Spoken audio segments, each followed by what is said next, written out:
কর্তৃক আয়োজিত আজকের এই আলোচনা সভা ইফতার মাহফিলের সম্মানিত সভাপতি, বাংলাদেশ জামাত ইসলামী চট্টগ্রাম উত্তর জেলার সম্মানিত মজলিসে শুরার সদস্য, সন্দ্বীপ উপজেলার সংগ্রামী আমির, সারিঘাট ইউনিয়নের সাবেক সকল চেয়ারম্যান, জননেতা মাওলানা সিরাজুল ইসলাম ফিরোজ, আজকের এই সম্মানিত সঞ্চালক, বাংলাদেশ জামাত ইসলামী সন্দ্বীপ উপজেলার সম্মানিত সেক্রেটারি, মুসাফর ইউনিয়নের সাবেক সকল চেয়ারম্যান, জননেতা মাওলানা মোহাম্মদ আবু তাহের, জামাত ইসলামের সম্মানিত নেতৃবৃন্দ, সম্মানিত আজকের এই আয়োজনের সম্মানিত বিশেষ অতিথি মদিনাতুল ইসলাম মাদ্রাসার সম্মানিত মুহতামিম মাওলানা মাহবুবুল্লাহ, ইসলামী আন্দোলন বাংলাদেশ সন্দ্বীপ উপজেলার সংগ্রামী সভাপতি জনাব মোহাম্মদ ইসমাইল, সম্মানিত ওলামায়ে কেরাম, বিভিন্ন প্রতিষ্ঠানের সম্মানিত প্রধানগণ, বিভিন্ন কলেজের সম্মানিত অধ্যাপকবৃন্দ, সম্মানিত বিভিন্ন ব্যাংকার বৃন্দ, সম্মানিত প্রশাসনিক ব্যক্তিবর্গ, সাংবাদিক ভাইরা, সুধীমণ্ডলী, ব্যবসায়ী বন্ধুগণ, সর্বস্তরের রোজাদার ভাইরা, আসসালামু আলাইকুম ওয়া রাহমাতুল্লাহি ওয়া বারাকাতুহু। আল্লাহ সুবহানাহু ওয়া তাআলার শুকরিয়া আদায় করি, মহান রব্বুল আলামিন আমাদেরকে দীর্ঘ 17টি বছর পরে এই মাহে রমজানের এই সিয়াম সাধনার মাসে আমাদেরকে একত্রে ইফতার করার সুযোগ করে দিয়েছেন। আমরা মহামনিবের শুকরিয়া আদায় করি, আলহামদুলিল্লাহ। দরুদ সালাম আমাদের প্রিয় নবী, আমাদের প্রিয় নেতা, মানবতার আদর্শ মুহাম্মদুর রাসূল সাল্লাল্লাহু আলাইহি ওয়াসাল্লামের প্রতি স্মরণ করছি এবং আল্লাহ রাব্বুল আলামিনের কাছে দোয়া করছি, যারা বাংলার এই জমিনে আল্লাহর দ্বীনকে প্রতিষ্ঠা করার জন্য যারা জীবন দিয়েছেন, শাহাদাত বরণ করেছেন, বিশেষ করে জামাত ইসলামী এবং ইসলামী ছাত্র শিবিরের নেতৃবৃন্দ এবং বৈষম্য বিরোধী ছাত্র আন্দোলনে প্রায় 1000 ভাই আমাদের কাছ থেকে বিদায় নিয়েছেন। আল্লাহ রাব্বুল আলামিন সকলকে শহীদের মর্যাদা দিয়ে জান্নাতুল ফেরদাউস দান করুন। সম্মানিত ভাইরা, আজকে আমরা মন খুলে কথা বলতে পারছি। আজকে বিভিন্ন রাজনৈতিক দলের সম্মানিত নেতৃবৃন্দ আমাদের ইফতার মাহফিলে উপস্থিত হয়েছেন। দীর্ঘদিন এইভাবে আমরা একসাথে বসার, একসাথে কথা বলার সুযোগ আমাদেরকে দেওয়া হয়নি। বাংলাদেশের মানুষের, মুসলিমদের একটি ঐতিহ্য হচ্ছে ইফতার মাহফিল করা, কিন্তু বিগত এই ফ্যাসিস্ট সরকারের আমলে আমাদেরকে ইফতার মাহফিল করতে দেওয়া হয়নি। ইফতার মাহফিলে বাধা দেওয়া হয়েছে। ইফতার মাহফিলের ইফতারগুলোকে তারা ভেঙে প্রস্তুত করে দিয়েছে। আজকে যারা এই ধরনের আচরণ করেছে, আজকে তাদের অবস্থা কি হয়েছে? আজকে তারা এই বাংলাদেশে থাকার তাদের অবকাশ হয়নি। বাংলাদেশ থেকে তারা পলায়ন করতে বাধ্য হয়েছে। সম্মানিত ভাইরা, তাই প্রথমে একটি কথা বলতে চাই, বাংলাদেশের ওলামায়ে কেরামের বিরুদ্ধে কখনো কথা বলবেন না। ওলামায়ে কেরামের বিরুদ্ধে কখনো নির্যাতন করবেন না। আমরা দেখেছি শাপলা চত্বরে ঘুমন্ত আনন্দের উপর কিভাবে নির্বিচারে তাদেরকে হত্যা করা হয়েছে। আমরা দেখেছি বাংলাদেশের আলেমদের শিরোমণি বিশ্বনন্দিত ইসলামী স্কলার আল্লামা দেওয়ার হোসেন শহীদকে কিভাবে কারাগারে নির্যাতন করে শহীদ করা হয়েছে। রব্বুল আলামিন বরদাস্ত করেননি। সুতরাং আলেমদের সাথে কখনো কেউ গাদ্দারি করবেন না, আলেমদের সাথে কেউ বেয়াদবি করবেন না, এটা আপনাদেরকে আমরা জানিয়ে দিতে চাই। সম্মানিত ভাই ও বন্ধুগণ, মাহে রমাদান হচ্ছে সংযমের মাস, মাহে রমাদান হচ্ছে ধৈর্যের মাস, মাহে রমাদান হচ্ছে অশ্লীলতা বেপনা থেকে মুক্তির মাস, মাহে রমাদান হচ্ছে গুনাহ মাফের মাস। আর এই মাহে রমাদান হচ্ছে আল্লাহ রাব্বুল আলামিনের শ্রেষ্ঠ কিতাব আল কুরআনুল কারীম নাযিলের মাস। এই কুরআনুল কারীম নাযিল হয়েছে এই বিশ্ব থেকে সকল ধরনের জুলুম, নির্যাতন, বাতিল মতাদর্শকে উৎখাত করে সেখানে আল্লাহর দ্বীনকে প্রতিষ্ঠা করার জন্য আল্লাহ রাব্বুল আলামিন এই কোরআনে কারীম নাযিল করেছেন।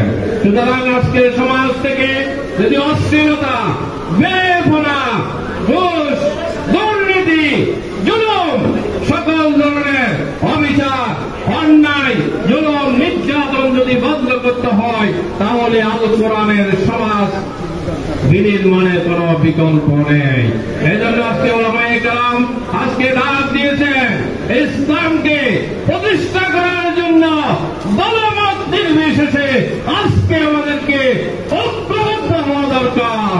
আমরা যদি ঐক্যবদ্ধ হতে পারি তাহলে বাংলাদেশ ইসলামের বাংলাদেশ হবে, আগামীর বাংলাদেশ কোরআনের বাংলাদেশ হবে। কেউ এ থেকে আমাদেরকে বিচ্যুত করতে পারবে না। সম্মানিত ভাই ও বন্ধুগণ, বাংলাদেশ জামাত ইসলামী বাংলাদেশে ন্যায় এবং ইনসাফ ভিত্তিক সমাজ প্রতিষ্ঠা করতে চায়। যদি ন্যায় এবং ইনসাফ ভিত্তিক যদি সমাজ প্রতিষ্ঠিত হয় সেখানে সুদ ভিত্তিক আর অর্থনীতি চলবে না, সেখানে যাকাত ভিত্তিক অর্থনীতি চলবে।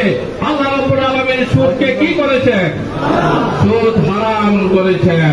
সুতরাং জামাত ইসলামী দল যদি ক্ষমতায় যেতে পারে তাহলে সুদকে হারাম করা হবে এবং যাকাত ভিত্তিক অর্থনীতি চালু করা হবে।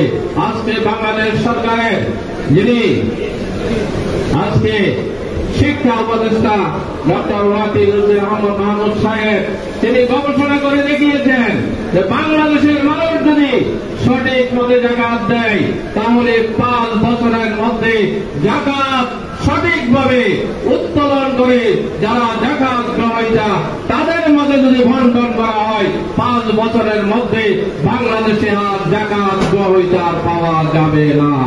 এটাই হচ্ছে ইসলামী অর্থনীতি, এটাই হচ্ছে ইসলামী সমাজ ব্যবস্থার সুফল।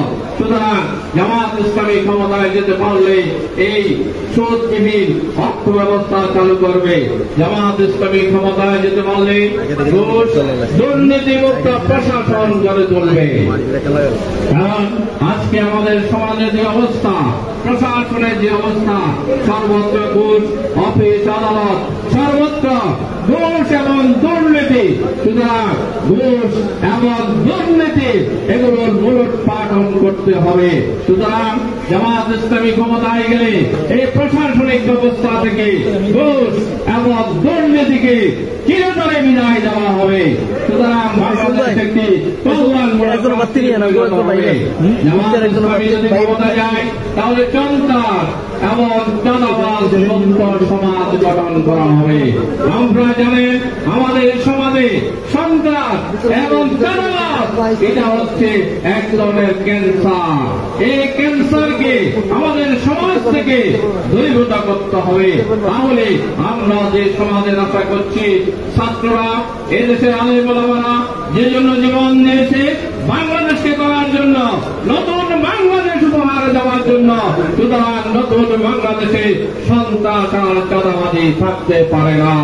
আমাদের সবাইকে ঐক্যবদ্ধ হতে হবে। সম্মানিত ভাই ও বন্ধুগণ, আমাদেরকে জামাত ইসলামী ক্ষমতায় যেতে পারলেই বাংলাদেশের রাজনৈতিক সহাবস্থান তৈরি করবে। যার যার আদর্শ তিনি প্রচার করবেন। যার আদর্শ যার ভালো লাগে, মানুষের যেটা ভালো লাগবে মানুষ সেটা গ্রহণ করবে। কেউ কার আদর্শকে প্রতিবন্ধকতা তৈরি করতে পারবেন না। আমরা এই 5ই আগস্টের গণ অভ্যুত্থানের পর আমরা একটি নতুন বাংলাদেশ বিনির্মাণ করার জন্য আমরা সকলেই ঐক্যবদ্ধভাবে চেষ্টা করা দরকার। সেখানে একটি রাজনৈতিক সহাবস্থান থাকা দরকার, যাতে করে এক দলের কর্মসূচি আরেক দল যাতে সেখানে বাঞ্ছাল না করে, এক দলের মতাদর্শ যাতে অন্য দল সেখানে ভিন্ন সৃষ্টি না করে, আমরা নতুন ভাবে একটি বাংলাদেশ, সোনার বাংলাদেশ, একটি কল্যাণকর বাংলাদেশ আমরা গড়ে তোলার জন্য বাংলাদেশের ফ্যাসিস্ট বিরোধী যত রাজনৈতিক দল রয়েছে সকল দলের কাছে আমরা আহ্বান জানাবো, নতুন বাংলাদেশ গড়ার জন্য বাংলাদেশকে একটি সুখী সমৃদ্ধশালী একটি কল্যাণকর বাংলাদেশে রূপান্তরিত করার জন্য সকলের ঐক্যবদ্ধ প্রয়োজন রয়েছে। সুতরাং আসুন আমরা সকলে ঐক্যবদ্ধ হই, আমরা আগামীর বাংলাদেশকে গড়ার জন্য দুর্নীতিমুক্ত, সন্ত্রাসমুক্ত, চাঁদাবাজমুক্ত একটি বাংলাদেশ গড়ার জন্য আমরা সকলেই ঐক্যবদ্ধ হই। তাহলে কেবল সম্ভব আমরা একটি সুন্দর বাংলাদেশ আমরা তৈরি করতে পারবো। সম্মানিত ভাই ও বন্ধুগণ, বাংলাদেশ জামাত ইসলামী বাংলাদেশে আল্লাহর আইন এবং সৎ লোকের শাসনের ভিত্তিতে এই বাংলাদেশকে পরিচালনা করতে চায়। বাংলাদেশ জামাত ইসলামী এই মায়ের রমজানের যে শিক্ষা তাকওয়ার ভিত্তিতে সমাজ পরিবর্তন করতে চায়, তাকওয়ার ভিত্তিতে আমাদের সমাজ ব্যবস্থাকে পরিচালনা করতে চায়। কারণ সৎ আদর্শ এবং যোগ্য নেতৃত্বের ভিত্তিতে যদি দেশ পরিচালিত হয় তাহলে দেশে সুশাসন আসবে। আমরা বাংলাদেশে সুশাসন কামনা করি। আপনারা জানেন বাংলাদেশ জামাত ইসলামীর 2 জন নেতা ছিলেন, শহীদ মাওলানা মতিউর রহমান নিজামী, শহীদ আলী হাসান মোহাম্মদ মুজাহিদ। তারা 2 জন বাংলাদেশ সরকারের মন্ত্রিত্ব ছিলেন, 5 বছর তারা মন্ত্রণালয় চালিয়েছেন। তাদেরকে শহীদ করা হয়েছে মিথ্যা অজুহাতে, মিথ্যা অপবাদ দিয়ে তাদেরকে শহীদ করা হয়েছিল। কিন্তু তারা যে 5 বছর মন্ত্রণালয় চালিয়েছিলেন, সেই মন্ত্রণালয়গুলো ঘুরে ঘুরে তন্ন তন্ন করে বাংলাদেশের সকল ইলেকট্রনিক্স মিডিয়া, প্রিন্ট মিডিয়া, আন্তর্জাতিক মিডিয়াগুলো তারা তন্ন তন্ন করে খুঁজে খুঁজে দেখেছে এই 2 জন মন্ত্রীর বিরুদ্ধে দুর্নীতির 2 টাকা দুর্নীতির অভিযোগ তারা তুলতে পারে কিনা।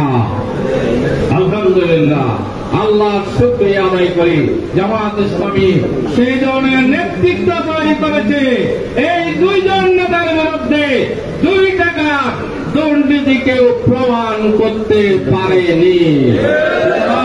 আজকে আমরা দায়িত্বহীন ভাষায় বলতে চাই, বাংলাদেশ জামাত ইসলামী সেই ধরনের নেতৃত্ব তৈরি করে যেই নেতারা দুর্নীতির সাথে আপোষ করে না, যেই নেতারা অনিয়মের সাথে কখনো আপোষ করে না। সুতরাং জামাত ইসলামী যদি দেশ পরিচালনা করতে পারে তাহলে বাংলাদেশ থেকে এই দুর্নীতি, অনিয়ম, বৈষম্য দূর করতে পারে বাংলাদেশ জামাত ইসলামী। সুতরাং সম্মানিত ভাইরা, এই জন্য আজকে এখানে প্রশাসনের ভাইরাও থাকতে পারেন, রয়েছেন, অথবা আমাদের বক্তব্য তারা শুনছেন। আমাদের এই প্রিয় সন্দ্বীপ, আমরা এই সন্দ্বীপকে ভালোবাসি, সন্দ্বীপের আলো বাতাসে আমরা বড় হয়েছি। আজকে সন্দ্বীপের বিভিন্ন সমস্যা আজকে আমাদের চোখে ধরা পড়ছে, বিভিন্ন লোকজন আজকে আমাদের কাছে অভিযোগ করছে। একটি বড় অভিযোগ হচ্ছে আজকে সন্দ্বীপের আনাচে কানাচে আজকে ব্যাপকভাবে চুরি বেড়ে গিয়েছে। সুতরাং আজকে প্রশাসনের ভাইদেরকে দৃষ্টি আকর্ষণ করব, এই সমস্ত চুরি, যারা এই চুরির সাথে সম্পৃক্ত তাদেরকে অবিলম্বে আইনের আওতায় নিয়ে আসুন। কারণ বর্তমান সরকার, এই ইন্টারিম গভর্নমেন্ট আপনাদেরকে দায়িত্ব দিয়েছে।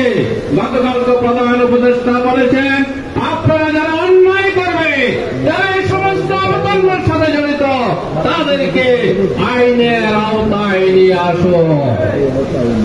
এরপরে আরেকটি সমস্যা হচ্ছে, আজকে কয়েকদিন সন্ধ্যের থেকে যেটা উপলব্ধি করতে পেরেছি, যেভাবে অবৈধভাবে মাটি কাটা হচ্ছে, রাতের অন্ধকারে যেভাবে রাস্তাঘাটগুলোকে যেভাবে নষ্ট করে দিয়েছে, প্রশাসনের নাকের ডোকায় এই ধরনের কর্মকাণ্ড চলতে পারে না। আমরা এই জন্য প্রশাসনের ভাইদেরকে দৃষ্টি আকর্ষণ করব, আপনারা অনতিবিলম্বে এই সন্দ্বীপের মানুষের যাতায়াতের সুবিধার জন্য, সন্দ্বীপের মানুষ বেশি কিছু চায় না, সন্দ্বীপের মানুষ দুর্গটকে শান্তিতে বসবাস করতে চায়। সুতরাং এই সন্দ্বীপের মানুষের শান্তি যাতে বিঘ্নিত না হয়, আপনারা প্রশাসনের ভাইরা সেদিকে দৃষ্টি রাখবেন এবং যথাযথ পদক্ষেপ নেবেন বলে আমরা আশা করি।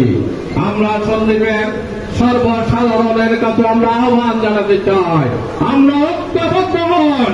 আজকে সামাজিক ঐক্যবদ্ধ থাকলে, রাজনৈতিক ঐক্যবদ্ধ থাকলে, যেমনি ভাবে 5ই আগস্টে স্বৈরাচার পালাতে বাধ্য হয়েছে, ঠিক তেমনি ভাবে সন্দ্বীপের মানুষ, সাধারণ জনতা যদি ঐক্যবদ্ধ হয়, সন্দ্বীপে আর চাঁদাবাজি থাকতে পারে না, সন্দ্বীপে আর সন্ত্রাসী থাকতে পারে না। সকল ধরনের সন্ত্রাস, চাঁদাবাজ, দখলদার মুক্তের জন্য বাংলাদেশ জামাত ইসলামী সংগ্রাম করে আসছে। বিগত 37 বছর বাংলাদেশ জামাত ইসলামী বাংলাদেশের মানুষের মুক্তির জন্য, বাংলাদেশের মানুষকে একটি সুন্দর কল্যাণকর বাংলাদেশ উপহার দেওয়ার জন্য আন্দোলন এবং সংগ্রাম করে যাচ্ছে। সুতরাং আগামী দিনে যদি এই ধরনের ঘৃণ্য কাজের বিরুদ্ধে সংগ্রাম করতে হয়, লড়াই করতে হয়, জামাত ইসলামী প্রস্তুত রয়েছে। আমরা কোন ধরনের প্রশাসনিক বৈষম্য, রাজনৈতিক বৈষম্য, সন্ত্রাস, চাঁদাবাজি, দখলদার মুক্ত আমরা সন্দ্বীপ দেখতে চাই। সম্মানিত ভাইরা, তাই আসুন এই কোরআন নাজিলের মাসে কোরআনের সমাজ বিনির্মাণ করার জন্য আমরা সকলে দলমত নির্বিশেষে আমরা ঐক্যবদ্ধ হই। কারণ এই কোরআন এসেছে বিজয়ের জন্য। আজকে বদর দিবস, সে ঐতিহাসিক বদর দিবস, যে বদর দিবসে আল্লাহ রাসূল সাল্লাল্লাহু আলাইহি ওয়াসাল্লাম 313 জন সাহাবী নিয়ে 1000 কাফেরদেরকে পরাভূত করেছিলেন, ইসলামের বিজয় ছিনিয়ে এনেছেন। আজকে আমরা যারা মুসলমানেরা যদি আজকে সে জিহাদের প্রেরণা নিয়ে আমরা ঐক্যবদ্ধ হই, তাহলে ইসলামের বিজয় সুনিশ্চিত। সুতরাং আসুন তাকওয়ার ভিত্তিতে সমাজ পরিচালনা করি। আর আল্লাহ রাব্বুল আলামিন যদি এই তাকওয়ার ভিত্তিতে সমাজ পরিচালিত হয়, তাহলে আল্লাহ রাব্বুল আলামিনের পুরস্কারের ঘোষণা রয়েছে। আল্লাহ রাব্বুল আলামিন কোরআনে কারিমে ইরশাদ করেছেন, ওয়ালাউ আন্না আহলাল কুরআন আমানু ওয়াত্তাকাউ লাফাতানা আলাইহিম বারাকাতিন মিনাস সামাই ওয়াল আরদ। কোন জনপদের জনগণ, কোন জনপদের অধিবাসী, কোন রাষ্ট্রের অধিবাসীরা যখন তাকওয়ার ভিত্তি আল্লাহর উপর ঈমান আনে এবং তাকওয়ার ভিত্তিতে তাদের সমাজকে পরিচালিত করে, তাহলে আল্লাহ রাব্বুল আলামিন আসমান এবং জমিনের বরকতের দরজা সমূহ খুলে দেবেন। সুতরাং আমরা যদি কোরআনের সমাজ বিনির্মাণ করতে পারি, কোরআনের রাষ্ট্র যদি আমরা কায়েম করতে পারি, আল্লাহ রাব্বুল আলামিন বরকতের সকল দরজা সমূহ খুলে দেবেন। তাই আসুন এই কোরআন নাজিলের মাসে আমরা কোরআনকে অনুধাবন করি, কোরআনকে পড়ি এবং কোরআনের নির্দেশ অনুযায়ী কোরআনের সমাজ ব্যবস্থা এই জমিনে বাস্তবায়নের মাধ্যমে আগামী বাংলাদেশকে একটি সুখী, সমৃদ্ধশালী, কল্যাণকর বাংলাদেশে রূপান্তরিত করি। এই আহ্বানটুকু রেখে সবাইকে আন্তরিক ধন্যবাদ এবং কৃতজ্ঞতা জানিয়ে আমার বক্তব্য এখানে শেষ করছি। আল্লাহ হাফিজ। বাংলাদেশ জিন্দাবাদ, বাংলাদেশ জামাত ইসলামী জিন্দাবাদ।